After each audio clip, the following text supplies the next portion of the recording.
Hi, welcome to the Wednesday night in the archives. Tonight we have Verna Rose, who is the chairman of the archives, John Rose, who also works at the archives and takes care of cataloging, and Bob Chapman, who is the chairman of the museum. So now I'll turn it over to Verna Rose.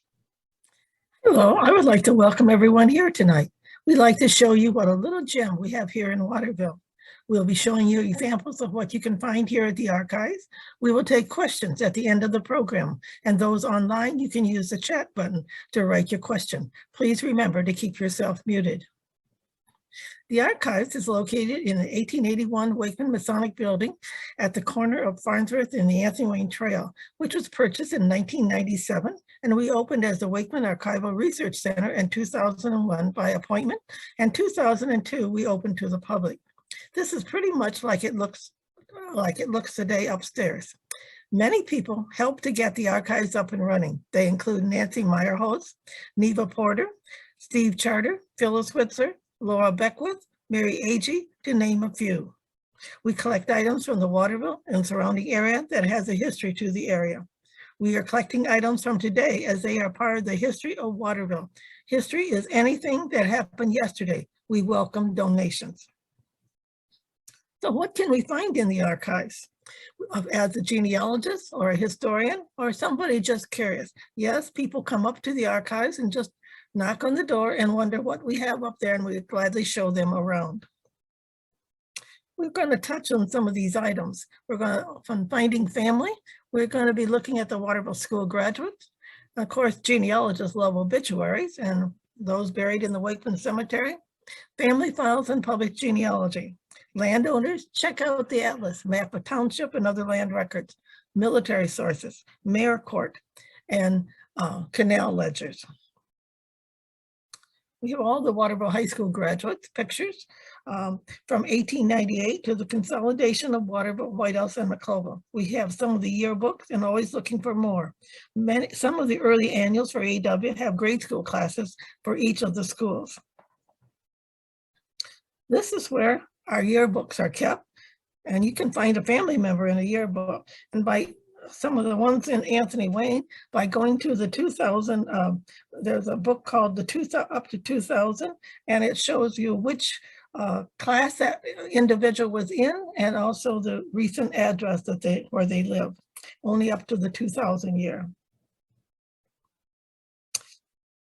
This picture here shows the original school on the left, and the Waterville School that on the right that was originally torn down a few years ago. We have numerous early diplomas, which are very large, and graduation programs. Also a 2-drawer file of school history by date and many photographs. We continue to cut out articles from the Mirror to add to our school file. Genealogists love obituaries to find out where a person passed away and members of the family. We have received numerous scrapbooks of clippings as well. We continue to cut out obits for the Waterville area. The scrapbooks and obits are every name index, including everyone that appeared in the article.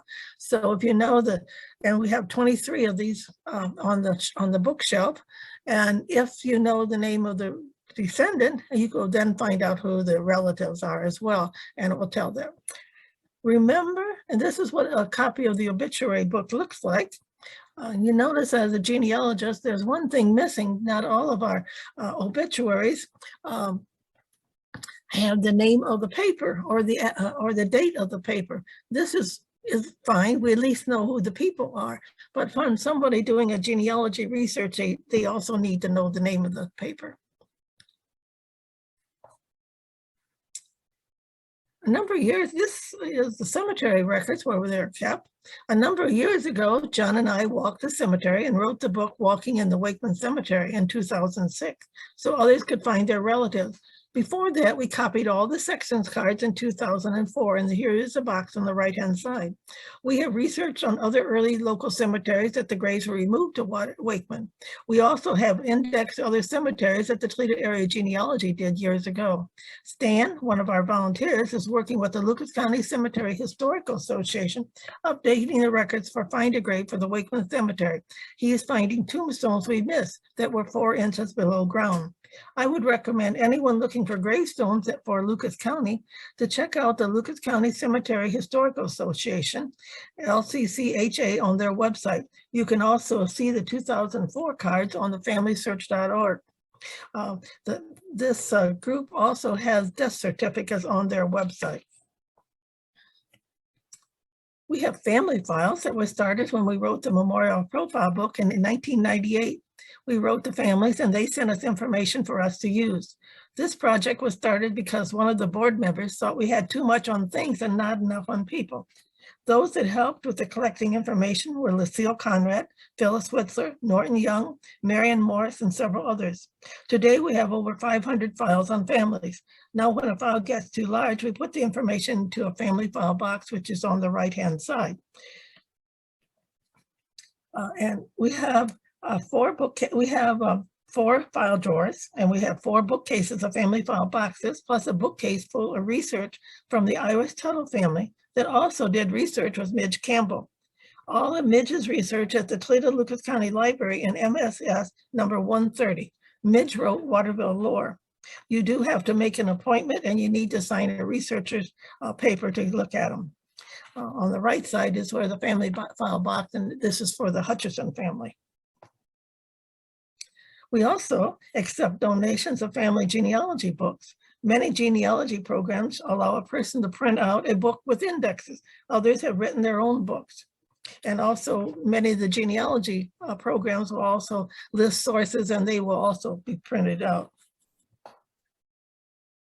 Some might want to see where their family lived, who may have owned the property. We have some deeds for property in the area. We have an extensive collection of atlas and maps, along with a case made by Austin Slister for his Eagle Scout project in memory of his grandmother, Sally Wagner. She used to work with us in the archives and also helped with the website. This group also removed the steps that were in front of the archives, Wakeman archives upstairs. We have some church records of 3 early Waterville churches, as we have also other church records for other churches in the area. The early Methodist was at the corner of Mechanic and Main Street, now known as River Road. The early Presbyterian church was at the corner and Main and North Street. Many years ago, the Latter-day Saints went around and microfilmed church records. They were also microfilming the courthouse records at the same time. Many of these records you will find on FamilySearch.org today or at the Morgan Church in Perrysburg. We have the microfiche for all the churches, for the 3 churches here in Waterville, and a reader to look at any of the records. Ours doesn't print out, but you can use your camera to take a picture of the screen without flash. Some of the early Lutheran church records are in German. In the Methodist microfilm, you'll see where John Prey attended the Methodist church and others that attended there. These records range from 1850 to 1986. And Neva Porter and I were able to get these records because the Methodist church records were never microfilmed when they went around. So we had to go in and get them and took them to Bowling Green State University where they microfilmed them. And now we have all 3 copies of the microfilm.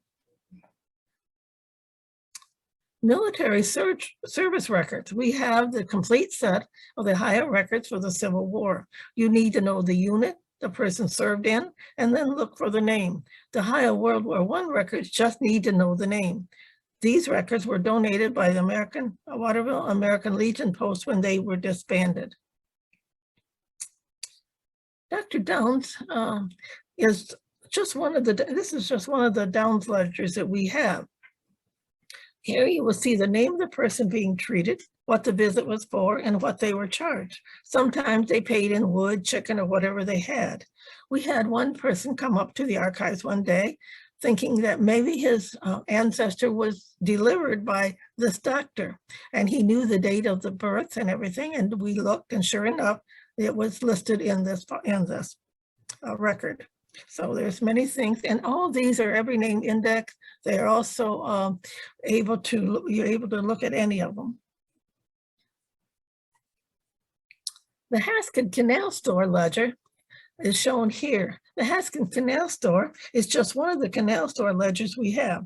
We also have the Root Canal store, which came after the Haskins store in the same location on the canal, which is just right outside our door. And we also have the Ostrander Canal store ledgers, which is still, and that store is still standing on 3rd Street. These ledgers list customers by name, what they bought or sold, and price of item. They also list the name of the canal boat that stopped and also the captain of the boat and items they purchased. Most ledgers have been indexed, and we have other business ledgers as well that you can look at. Any of our books are welcome to look at. This is one of our most interesting collections we have. This is the Mayor Court records, and they started in 1883. Remember, at the time, we had just incorporated in 1882 as a village, and now we have a mayor. You may find people letting their horse standing too long without giving them water or riding a bike on the wooden sidewalk. This particular item shows Jim Conrad's and my great-grandfather who had his ice cream maker stolen. You will get the complaint in the court records as well. Fred Walters and Michael Letter stole the ice cream maker and 6 quarts of ice cream, each totaling $2, and that's what they received. And so this is just a bit of information that you might be able to use if you're looking for genealogy research. Now, John Rose will tell you what a historian might like to look at.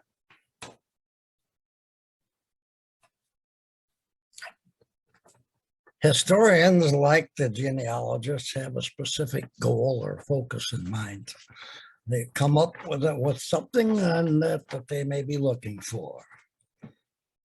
Our researcher may be looking for something in the records for local government, something that he might like to know.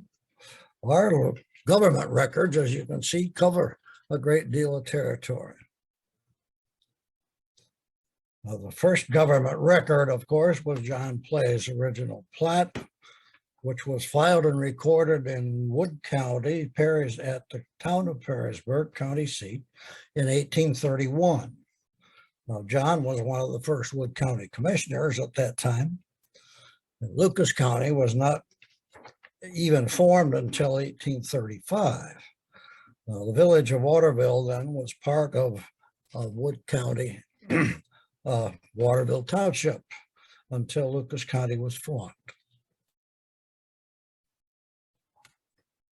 Well, Waterville remained an unincorporated village, and happily so until about 1882. Residents decided that they would like to incorporate as an incorporated village.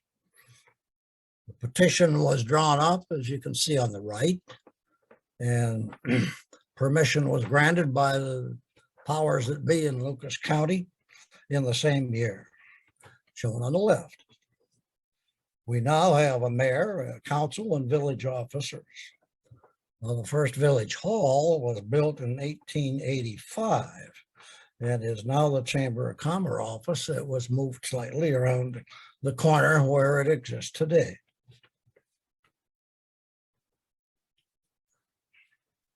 Now, Waterville government records include all of these things, so we have much to cover. Note, of course, that the township records will predate the city, the village government.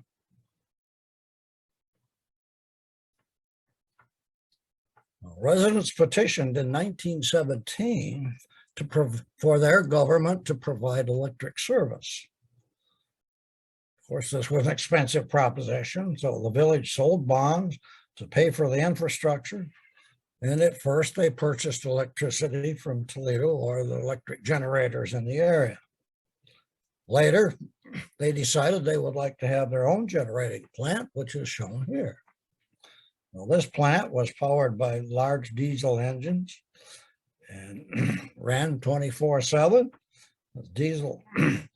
The diesel power generator went well into the 1950s and up to the 1860s.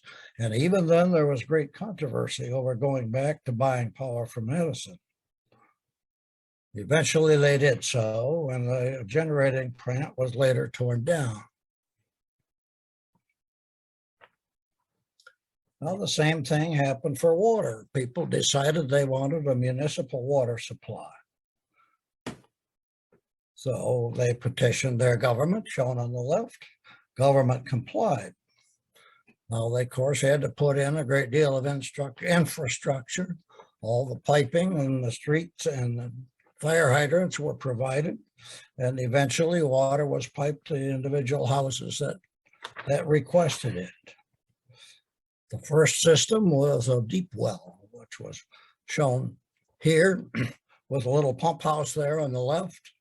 A large underground reservoir was provided, and the pressure tower is shown here. Now, this plant was well on the very far west edge of the village, next to the railroad track. So as more or less it was between the steam railroad track and the electric railroad track.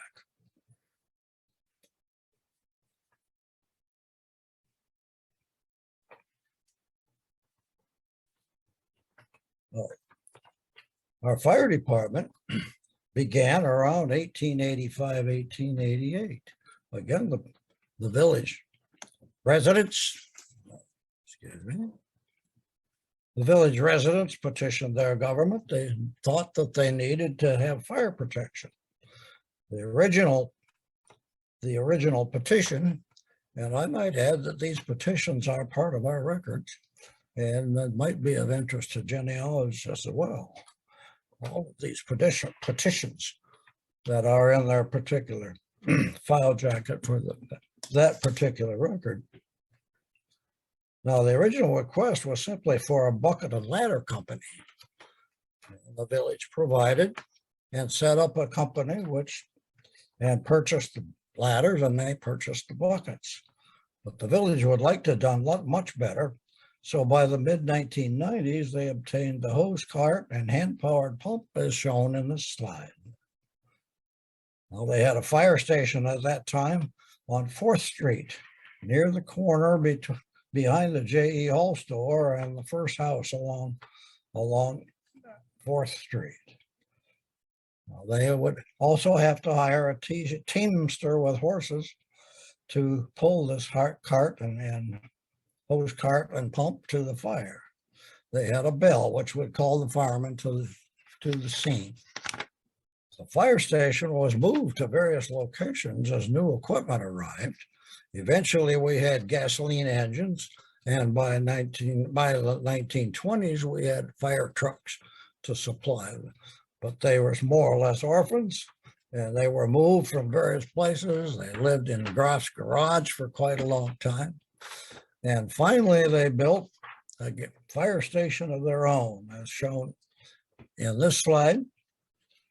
The first building that was actually their own was at the edge of what is now Conrad Park. It was right in the right of way where the electric railway went through. Eventually, of course, the fire station, as currently, is moved around the corner onto Mud Clover Road. And the fire equipment is much improved from where it was from our very beginning.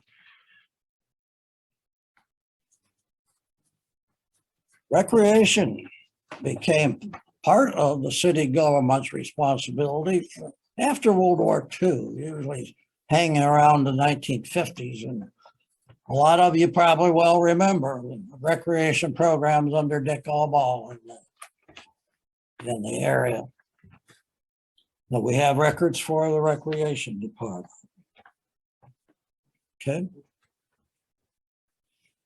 Okay.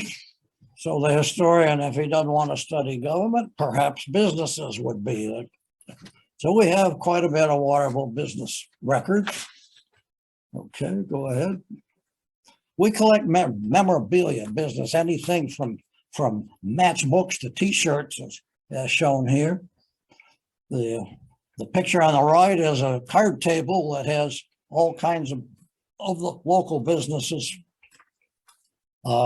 emblazoned on the top of that table. I don't know who sold that, probably one of the local organizations probably sold that table for a fundraiser. But I have at least 2 boxes of memorabilia, and these are things that are fun to look at. And if you're studying a business, you might find a calendar or matchbooks or well, as you can see, the bank bag is there. So you could easily go through these and they're labeled. There's a in the box tells me what sort of things are in that box, so we can find them. These are fun. That's a fun thing.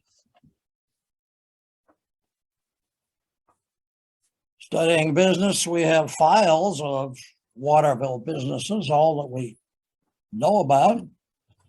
And if they're not in the file, Randy Studer made a study of trying to find out what businesses were located in a specific location. So he went from location to location and went by through the years, all the business he could find in that location. And all that's compiled in a notebook. So here's a wonderful resource for people that want to study the Waterville businesses.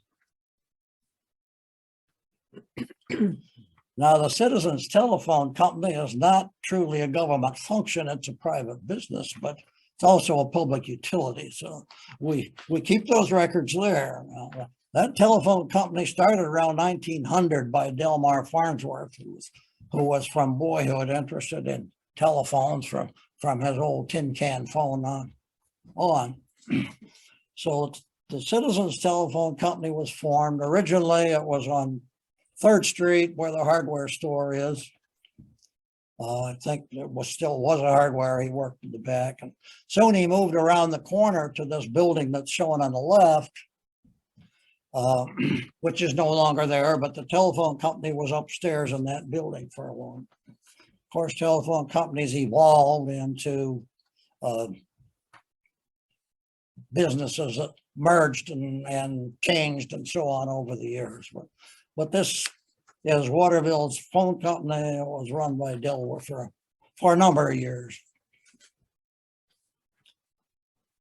We have memorabilia for schools and organizations. We have memorabilia for other things as well, business we already mentioned. But some of our school memorabilia, pointed out in the letter sweaters, the AW beanie, which some of you might remember. We have some prom favors and that sort of thing.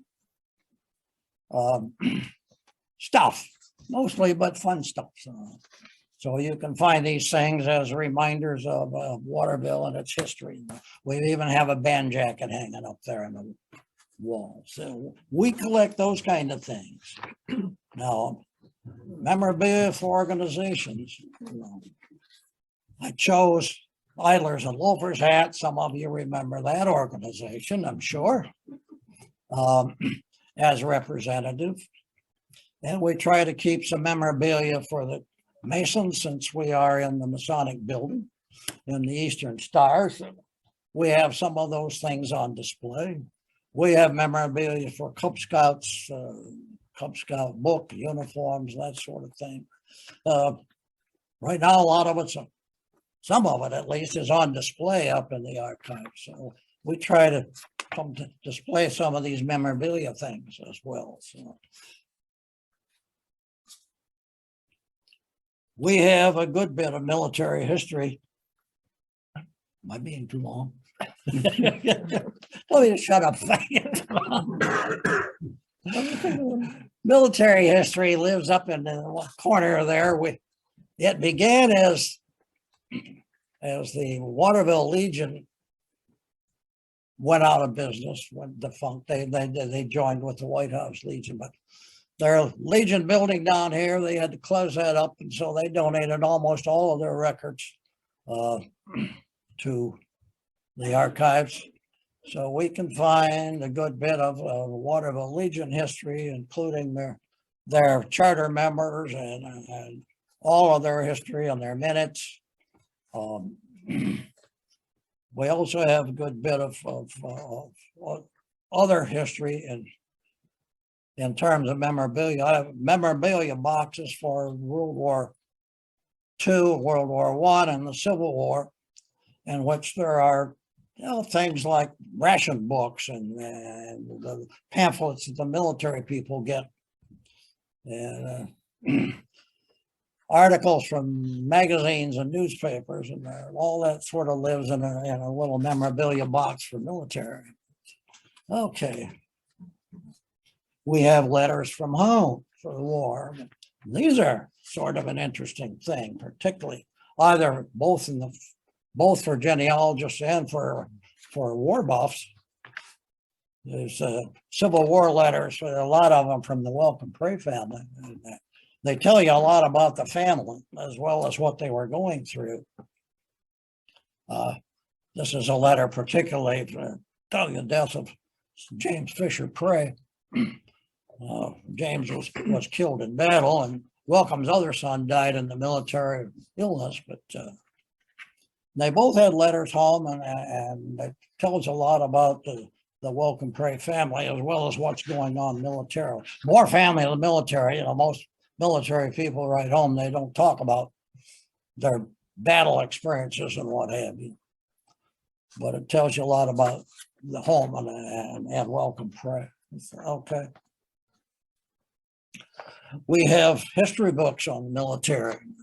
Some of these are autobiographies. Now, if you remember Dr. Hammond, you probably never knew much about his military experience. It's fascinating read.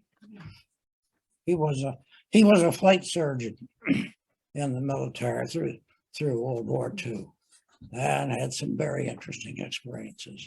Now, the Battery H, point that out because the Civil War company Battery H, Ohio First Light was a unit that was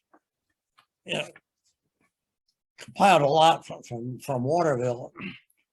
They recruited heavily in Waterville, and so there's a number of Waterville families that were in the Battery H, including John Lansing Prey, who started out as a soldier in the Battery H. We also have some commercial books on war, so it's war history and that sort of thing, all up there in our military history section. Okay. Maps are probably okay. Take it away, John. Maps like pictures are picture is worth 1,000 words. Perhaps our resident experts on maps and photos, so we turn the thing over to Bob. Unfortunately, I've only been here 7 or 8 years, maybe at the most, and I'm just not quite as related to everybody like Verna is, and I just don't know quite as much as what John does. So I'll just talk about the few things that I do know. We're going to talk about some of the maps that we have, and eventually some of the newspapers. Some of the road maps we have are the state of Ohio, Lucas County, Waterville, Monclova, and Providence Townships, Waterville, and Toledo street maps. The flat and rolled map books or maps include plat books, which Verna talked about, and atlases. You saw the little picture of our plat book case upstairs. It's a very large case. We put it on wheels. It's wooden. It's a beautiful thing. Has an angled top. What we can do with that is we can roll that right up to the window so you get natural sunlight when you look at these books. You open them up. These are old plat books from Toledo and Lucas County itself. There's 2 separate books in some of this stuff. And so you can take them up, open them up, go through. There's names in those books of people living on particular properties. So you can find relatives that way. It's a lot of interesting stuff to see. In those plat books, we have the 1901 and the 1924 Lucas County books, the 1912 and the 1954 Wood County books, and an 1852 City of Toledo book. In the atlases, we have the 1875 Lucas and 1858 Wood County books, U.S., World, and World War II books. Our plat books and atlases are kept in that wooden case, and we can roll it around as much as we need. And you noticed in the bottom, they have slots so that we can slide them in. These are very heavy books. We used to just store them flat on one of the shelves, and if you wanted the one on the bottom, you had to move every one of them to get to it. So this is great. What the Boy Scouts did for us was a great thing. In the flat and rolled maps, we have Waterville from 1831 to the present. Included in this are many of the subdivisions that were created here in Waterville, and we'll be adding some, obviously, from all the new construction that we're having around town here. So when those become available, we'll be putting them in there too.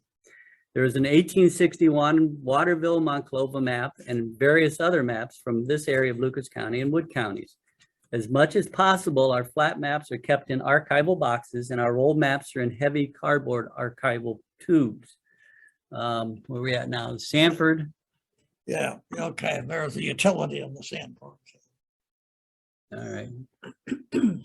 All right, the Sanford maps on the right there, we have those dating from 1904 to 1944 with information on construction of many of the businesses in town.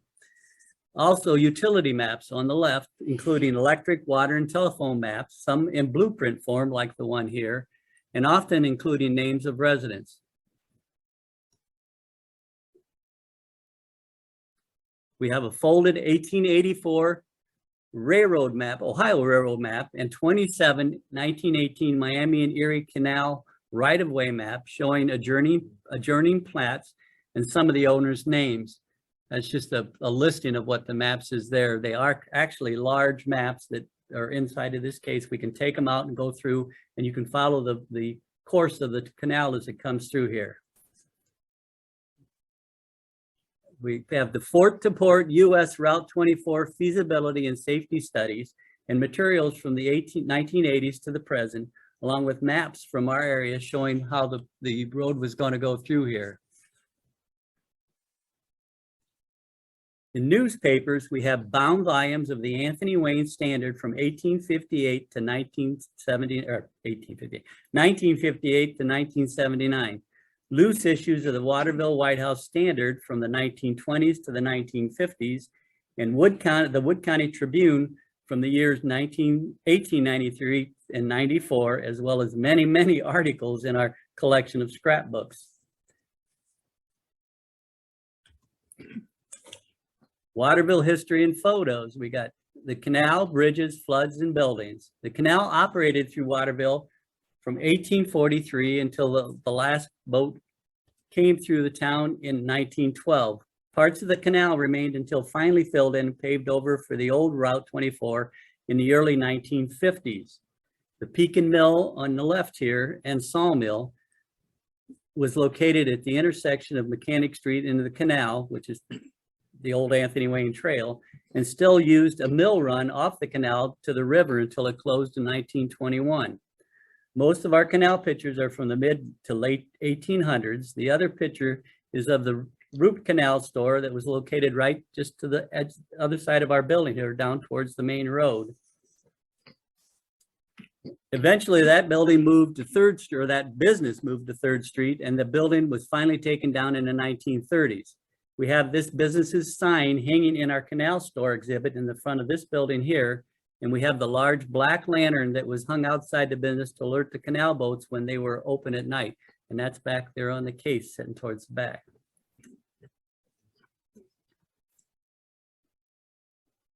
The Waterville Road, Canal, and Interurban bridges. The oldest pictures we have are of the 1888 wagon bridge that crossed the Maumee at the end of Mechanic Street. It suffered the loss of several spans during the floods of 1904 and 1913 and was repaired. This bridge had been condemned in the 1920s, but remained in use so long that the warning signs had rusted away. It finally collapsed in 1941 when an overloaded milk truck fell through, taking out a span. Because of the war and iron shortage, replacement couldn't be made until 1948. That replacement of that bridge was finally replaced by the new bridge that they built right next to it that's over here now. The canal itself had a pedestrian bridge which crossed at Mechanic Street, and a river road swing bridge with swivel bridge that was right outside here where it would Farnsworth Road cross the canal. They could swing it back and forth to allow the boats to go through or traffic to cross. And then down farther south on River Road, they had the bridge across right at the quarry there. There were also several towpath bridges used by the mules that crossed over the runovers that went down to the river. We have an extensive collection of pictures, articles, and information on the interurban bridge across the Maumee River south of town. No, we're not there. That's on the left there. Constructed in 1907 and 08, it remained in operation until 1939. We not only have pictures of the bridge taken by resident Tori Isham during its construction, We also own the large box camera that Tori used to take the pictures. It's upstairs right now. In 1941, following the collapse of the 1888 wagon bridge, the interurban bridge was repurposed to accommodate auto traffic and used in that purpose until 1948. In the 1980s, an attempt was made to make that into a flower garden pathway, I believe is what it called. I'm not sure all that, but those plans fell through. And sadly, it looks like it will not be with us much longer because it's tentatively scheduled to be demolished within the next several years. So it'll be gone, and we'll still have the records though. Flood pictures. Our pictures cover the years from 1904 through the 1950s. There are people rowing their boats down River Road, as you can see here on the right, and young Flo Bennett on the left, sitting on the cannon that used to sit in front of the schoolhouse down there in the same location on River Road. In several pictures, it appears that the waters came almost up to 3rd Street when they did finally flood like that. John's talked about Randy Studer. He's an archivist that works upstairs, and he has researched all the businesses that he talked about. He comes from River Road up to 3rd Street and between Mechanic Street and Farnsworth. He went through all those businesses, took pictures, got the old pictures to do comparisons like Gary was talking about. And he went through the years looking for old advertisements, finding the different businesses that were listed in those buildings. We also have pictures and records of most other businesses in the area, many houses in town, as well as businesses and houses that no longer exist. Our art collection is paintings, drawings, glass, and sculpture, amongst other things. Almost all of our paintings and drawings are on display here in Wakeman Hall or in our buildings on our campus on River Road, with others in storage. Unfortunately, the Zoom people won't be able to see what I'm going to point out here, but we have a large print of the Walter Chapman painting of many features of Waterville history here. That is normally a smaller size picture, but this is an enlargement. We just have been donated a new picture of the original one. It's a copy, but it's a print of it that was just given to us. It's in a smaller size than this one here. We also have collections of drawings by Robert Stearns on your left over here, that they're little drawings of different places here in Waterville. It's kind of strange because Robert is from White House, but he came over here to do all his drawings, and he's donated all of those to us. Other paintings are hanging around the room. The artists represented by our collection include Gerald Hill, E.L. Henry, Marguerite Hall, Walter Chapman, J.B. Hyde, Charlotte Hutchinson, Steve Swede, Herbert Hoover, that's only with one O, not two. Nita Wheel, called him Hover? Hover. Clarence Shields, B. Bright, George Wagner Sr., Robert Stearns, James Frost, and Dave Meyerholt. Many noteworthy buildings and natural features throughout this area are represented in our paintings.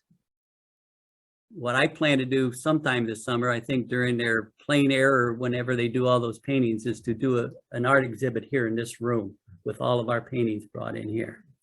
Other artwork that we possess includes a mug, decanter, and vase made by glass blower and resident Brian Lonsway. Yeah, thanks, I'm sorry. That's on the left. A large sculpture and tools from George Caruth on the right. That is a very large stone. It's about half the size of this table, about this tall. So it's very heavy, and it's upstairs along with the tools that he had used through his career. And we have a relief wood carving of the interurban bridge and Spanish castle that is now a nursing home done by Herbert Hoover. All right, Herbert Hoover. And a line drawing of the Columbian House and wood burning of Roche Debout by retired local mailman Herb Deventhal. I don't have any of that in here. Well, we also have a small colored glass bottle collection on display upstairs. While some might not consider them art, I do. We do have several beer bottles found here in town that are believed to have been brewed and bottled in Waterville. To me, that's art. depending on what's on inside. So.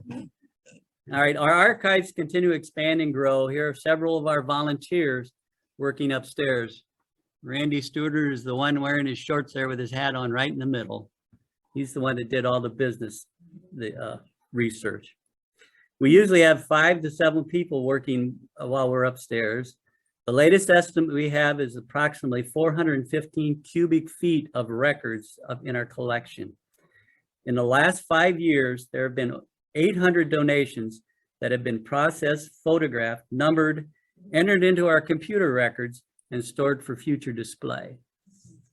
We are open on Wednesdays from 10 a.m. to 2 p.m. year-round, weather permitting. If there's snow on the ground, we won't be able to get into the parking lot, so we won't be open. We'll have signs out, and the flag that's out there right now will be out to let you know that we are here. We are also open from 10 a.m. to 2 p.m. on the Saturdays during those months during the summer when we have the open houses down on River Road at our museums down there.